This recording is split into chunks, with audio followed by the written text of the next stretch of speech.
back to Baking with Ann and Caroline. Today we're going to be baking Elizabethan lemon cakes. But first, here's some information. The presentation of the food was very important because it showed nobility. Nobility is a privileged social class, which is something the upper class people in the Elizabethan era focused on because it showed that they were wealthy. Also, what we are going to make is a modernized recipe from when they used it. That was like a robot. We aren't using the same recipe as when they used it, like back when they were baking in their era, but it's because we don't have access to some of their ingredients, and they were kind of weird. So, ew. Okay, let's get baking. Okay, so we're baking. Okay, so first it says to preheat the oven To 350. So I'm gonna do that. Okay, I can work it on. Okay. In a large bowl, combine the flour and granulated sugar. Okay. Okay, flour. These two. Yep. Okay, so we need 2.5 cups of flour. Oh, this is...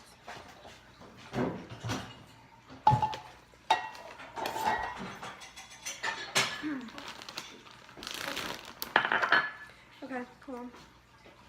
And 1/2 cup. I don't get time lapse over that because I'm so slow. Okay, so 2.5 is this flour? Yeah. Yeah. How much sugar do you need? 2 cups? 2 cups. You can scoop that. Jeez, it's cold. It's in the dishwasher. Sorry. There's so much sugar in this. Yeah. Wait, hold on. Just like... Yeah, use a spoon.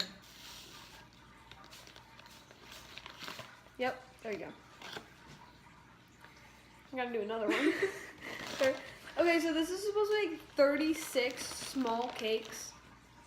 That's a lot of cakes. Yeah. That's a really lot of cakes. Okay, Caroline, you're like cut out of the thing. So It's fine. Ew, it's like, okay. I'm gonna move the camera back real quick.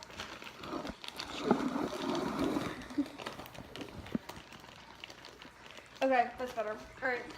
Now we have to do 2.5 cups of flour. That's a close to 2. Jeez.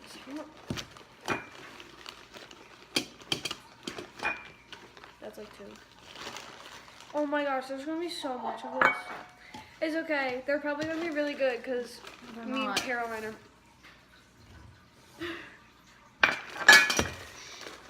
Shoot. What did you...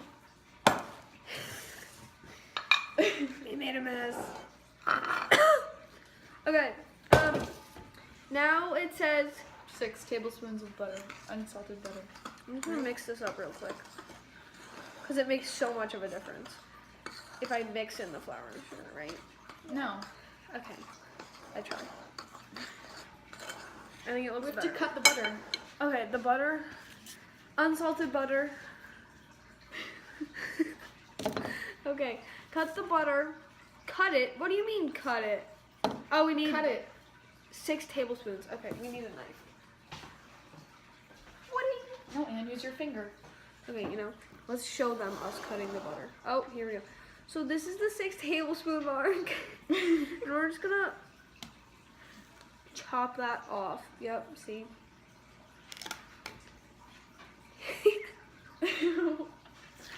Okay. We don't need the rest of this butter. Cut the butter. Wait, do we Cut need to in the butter. cut in the butter? What do you mean cut in it? I don't know. Oh. Wait, are we supposed to add the butter? Yeah. Then add the zest. So do we melt it? Should we melt it? Okay, so we just finished zesting 2 lemons. And we decided we're gonna zest another one because it doesn't look doesn't look like there's like a lot of zest in it. It just looks like flour with clumps in it because of the butter. So we're zesting the third lemon. There's many butter clumps. Yeah, that's a lot of them. But after this, we're gonna try something with the egg yolks because it tells us to put it in one egg, and then You're zesting my hand. am I really? Yeah. Well, it tells us to put in one whole egg and then 2 egg yolks. And I don't just have egg yolks in my fridge, so we're gonna like take a bottle and put the egg yolks in it.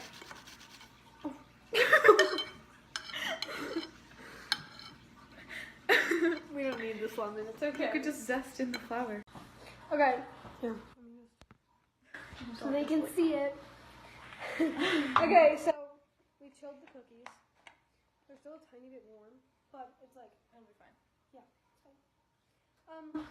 So we're gonna frost them with this frosting or glaze that I made.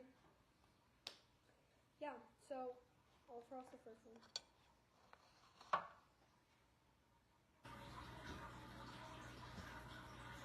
Because it's all about the presentation. Yeah, but you're not really good at it. Okay, Caroline, you know. We're Not just. like I'm good at it either, so whatever. Okay, we'll get 2 spoons so we can do it. Same thing. Oh, yours is worse than mine. Shut up. No one likes you, man. I know. Oh. Oh. Tyler's gonna kill me. Tyler, you're featured in our project. Oh. Cooking by the book. Colin, you literally just hit my cookie. My Just bad. slapped it. I don't care about your cookies. Excuse you? Okay, so we glazed all of them. I'm moving them. Glazed. Frosting's really good. Okay, so they look like this. Can't really see the glaze. They're slimy. Okay. Well, they are glazed, trust me. You just did that, so. Okay, we're gonna be tasting them now. Alright. I really have to do this. Yeah. Pick one. I feel like they're gonna be so bad. Ready? I hope we don't put more.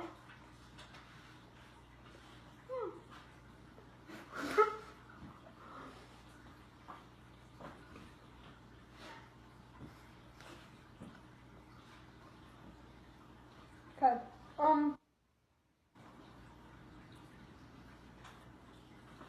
They're not bad. They're not disgusting. Yeah, I think mine needs a little lower glaze. Ew. That's so gross. No, but they're good. Okay, so we finished with the Elizabethan lemon cakes. I'm not done with mine. Well, we finished making them. They're really good. Okay.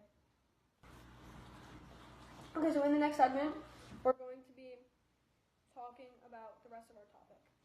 So what foods they ate, how it, what different foods were eaten between the wealthy and poor people, and how they were bought. Okay, so now we're going to be talking about what food there was, or what was the food in the Elizabethan era. During the Elizabethan era, the foods they ate were not too different from what we eat today. The water was not very clean, so it wasn't normal for people to just grab a glass of water. Like, that just wasn't normal. Like, nobody did that.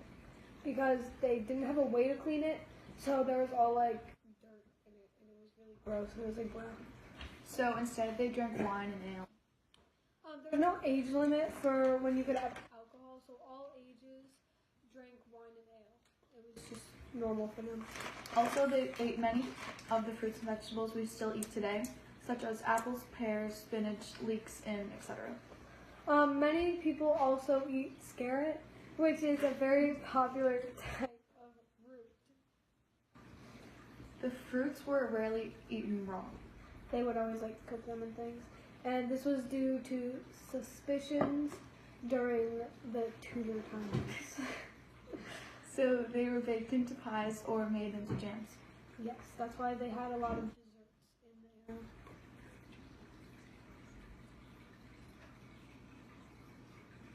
What do you have to tell me that you had to interrupt my... Okay, so, sorry. My sister interrupted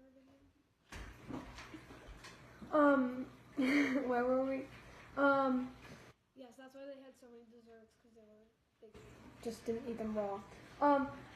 The food was also healthier during this time because they didn't use oils to make food as much as we do. Like we have fast food and it's just like a big hunk of grease. And they didn't have hamburgers, French fries, all the stuff that was served at fast food restaurants. The foods that they mostly ate were things such as meat, fish, honey, bread, and porridge. Yes, the porridge was mostly for the poor. It was for the poor actually. The upper class didn't eat any of that. The foods depended on if you were wealthy or not. It depended on how much money you had and what you could afford and what you couldn't. Okay, so this is the and segment.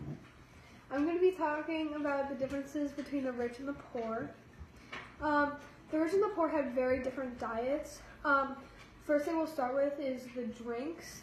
The drinks weren't that different, but they're completely different to what we do, what we drink now. We drank a lot of water, which they couldn't. Okay, my hair was something. Okay. It was like I'm hearing them. Okay. Anyway,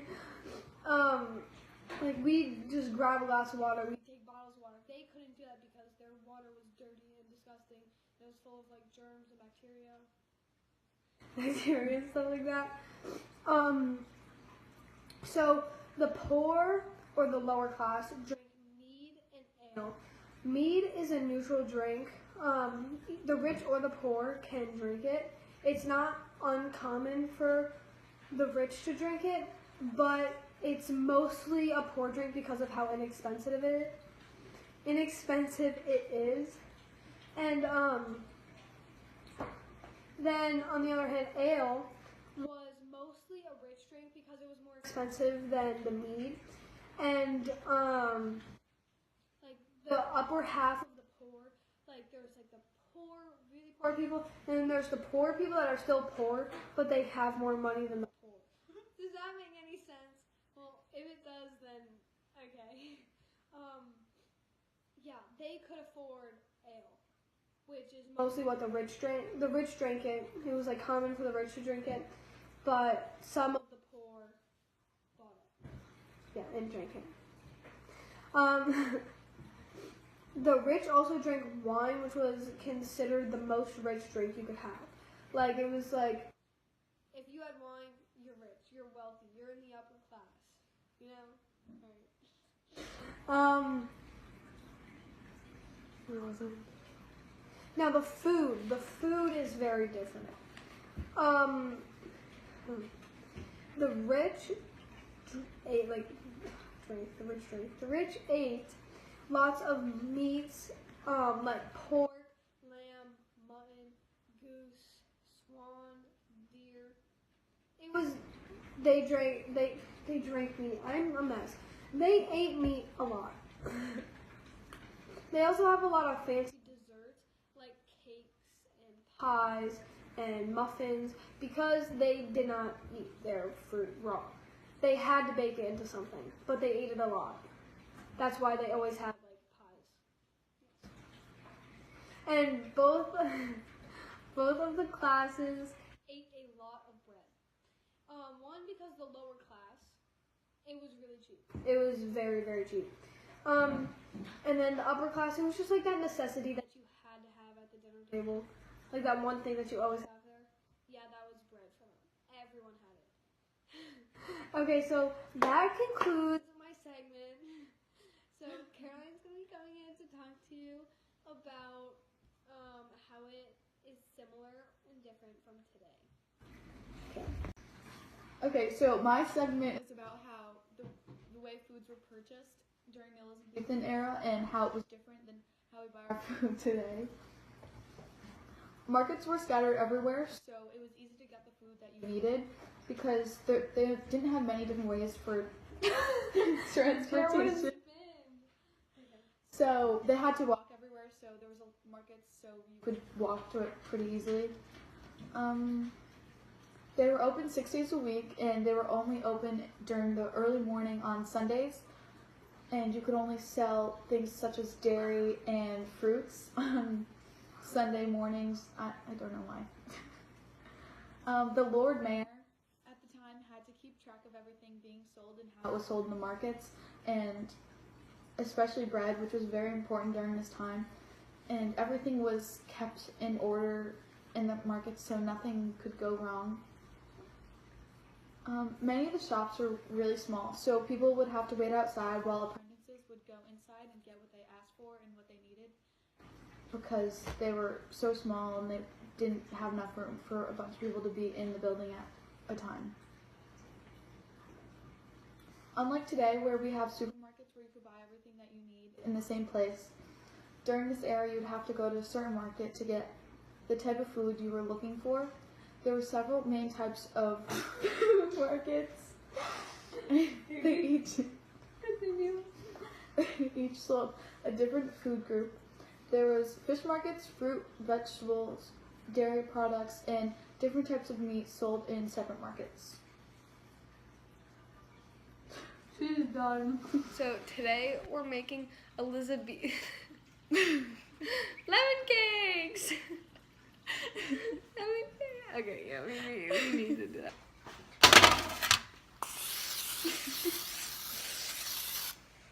I'm gonna like take these for lunch. Oh, my lemon cakes.